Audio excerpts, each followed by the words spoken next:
Spain is such a dream destination for teaching English abroad.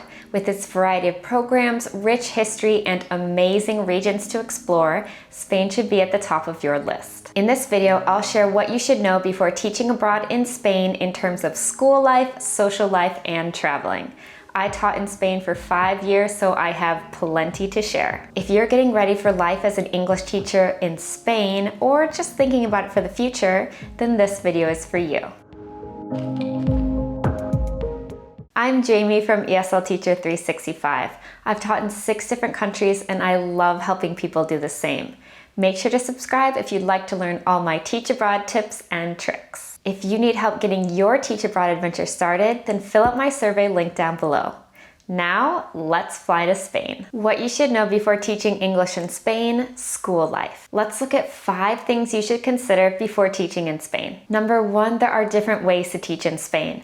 International schools, private academies, language assistant programs, in-company classes, and TEFL courses. So what's the difference? International schools hire certified teachers to teach normal school subjects.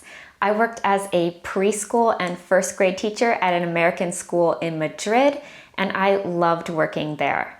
So you can expect to have similar pay and benefits as if you were working in a US school, but of course you get to experience a new culture and language and country. If you're interested in applying to work at an international school, I will have a video coming up very soon that will talk about this process. Private academies offer English language courses and test prep for children and adults. This is usually during after-school hours or the weekend, and you do need EU work papers to work at an academy. Language assistant programs are super popular in Spain. They're one of the easiest ways for Americans and Canadians to teach English in Spain because of the visa process.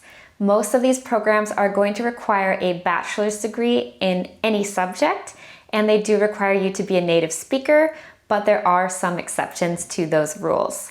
Most of the applications are going to open in January, so you want to make sure that you start preparing all of your materials for the application in November or December, because you do want to turn them in on time. There's a lot of competition, and especially this year, there was a record amount of applications. I taught in 2 language assistant programs in Madrid. One was the North American Language and Culture Assistant Program, and the other one was called UCETAM. If you'd like to learn more about language assistant programs, then you can check out this video. In-company classes are when an English teacher goes to a company and teaches business English or conversational English classes. You can find these jobs through agencies, or you can get a freelancer visa to do this in Spain. This is another one where you're going to need EU work papers. Another option is to do a TEFL course in Spain. This is a great option if you want to be in a specific city, because you can just do your TEFL course in that city.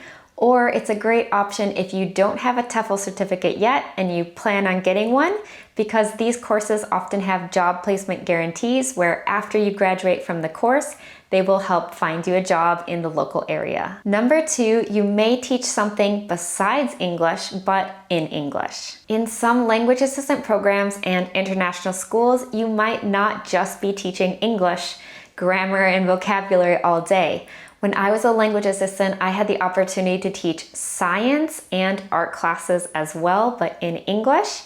And when I taught at the international school, I also taught math, religion, social studies, lots of different subjects, but in English. So don't go to Spain just thinking, oh, all I'm going to do is grammar and vocabulary all day. You may actually have the opportunity to teach other things. Number 3 is be flexible. Before teaching in Spain, you just need to come to terms with the fact that you need to be flexible. When I was a language assistant, oftentimes my co-teacher would give me a book about 5 minutes before class and say, oh, you're teaching that grammar point, or you're teaching these vocabulary words, and I didn't really have much time to prepare. So I always recommend having a few games ready to go and just a few basic lessons. A lot of times my co-teacher would say, I don't know, just play a game with them or review some vocabulary. So having some games prepared made my life a whole lot easier. If you'd like some easy low prep games that you can use in your classes, then make sure to check out this video. Number 4, you will probably have unpaid breaks in your schedule. Even though my contract said that I only worked 26 hours in my first school in Spain, realistically, I was at the school for about 38 hours per week. This is due to unpaid gaps in my schedule where I just simply didn't have any assigned classes, and we also had a lunch break at the school. So just be aware that even if your contract says 12 hours or 15 or 20, you're probably going to be at the school for much longer than that. This can also happen if you're teaching in-company classes or at a language academy. You may have breaks in your schedule as well, so you just need to be aware and prepared for that. Number 5, make an effort to learn some Spanish. While knowing Spanish isn't a requirement for a lot of these programs or schools, it is nice if you know some basic Spanish so you can talk to the other non-English speaking teachers in your school, and oftentimes the admin as well. So the secretary or maybe even your director won't be able to speak English. Of course, you're there to speak English with your students, so only use English with them, but it is nice if you're able to communicate with the other people at your school. Also, in terms of safety, knowing some Spanish can get you out of sticky situations, and if you ever have to stand up for yourself in case something happens at your school, knowing Spanish is very important. So I'm not saying you should be fluent, but knowing some basics is definitely going to help you. What you should know before teaching English in Spain: social life. Social life is just as important as school life when having a good experience teaching abroad. So here are 3 things to think about in terms of social life. Number 1, are you trying to learn Spanish? If one of your goals is to learn Spanish, then I highly recommend living with Spanish speakers and participating in local activities. I lived with Spanish speakers during my 5 years in Spain, and it really helped me improve my language and also learn about some of the cultural aspects of the Spanish culture and also Latin American cultures as well. Another great option is to do things like meetups or find clubs and find a language exchange partner. So you can help them with English, they can help you with Spanish, and it's a great way to exchange languages and culture. Number 2, expect to be lonely. It's perfectly normal to feel lonely when teaching abroad. Definitely if you've just arrived, if it's Christmas break and everyone's gone home and you're still there, or even summer break when people have moved on, or maybe they're on vacation. It's normal, but to combat this, you can always join a new club, go on a hike, find a new bar, play a new sport, challenge yourself to really get out there.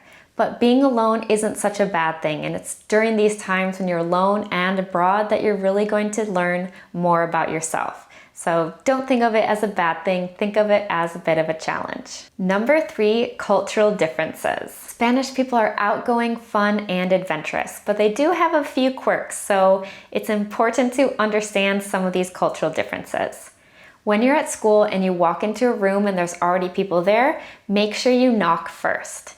When you come into that room, you're going to want to say something like hola or buenos dias, buenas, just to announce yourself. For them, if you don't say anything, it's kind of a bit rude, so make sure that you say something. Of course, if you're in your English class, you would say hello. Don't speak in Spanish to them. Another thing is that if you're in a party or you're in all I can think of is the Spanish word, meeting, reunión, meeting, you're going to need to say hello to every single person, and usually with the 2 kisses.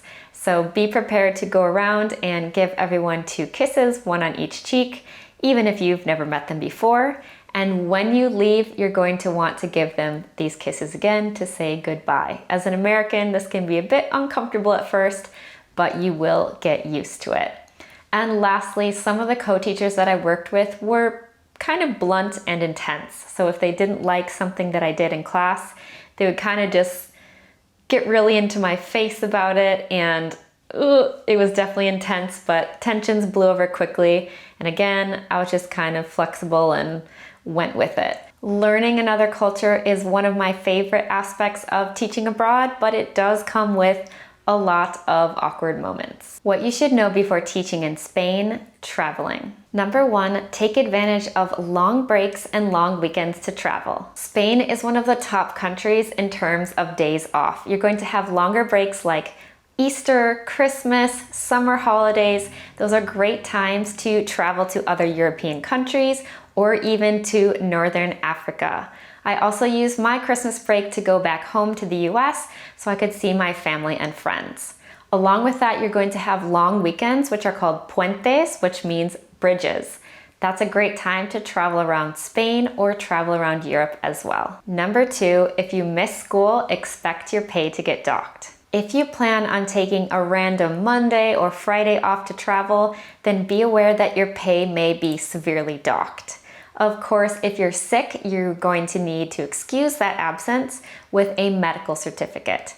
Basically, if you want your full pay, you're going to have to be there and teach all of the days in your schedule. So take advantage of those puentes and longer breaks. Number 3, travel to other regions of Spain. While many teachers choose to travel to other European countries during long weekends, don't forget about traveling around Spain. There are so many different regions to explore with different languages, history, food and wine, and historical places to visit.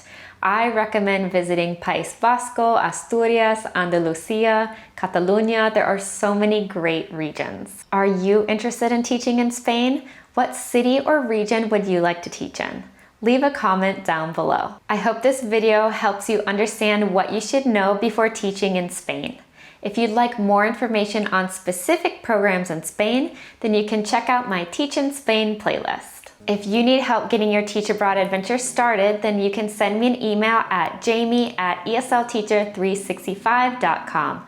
I love helping people go abroad, teach abroad with a plan and confidence. For more teaching tips and tricks, you can find me on Instagram at eslteacher365, and please give this video a like if you learned something new today. Thanks for watching, and I'll see you in my next video. Happy teaching, and remember, the world is yours to teach and explore.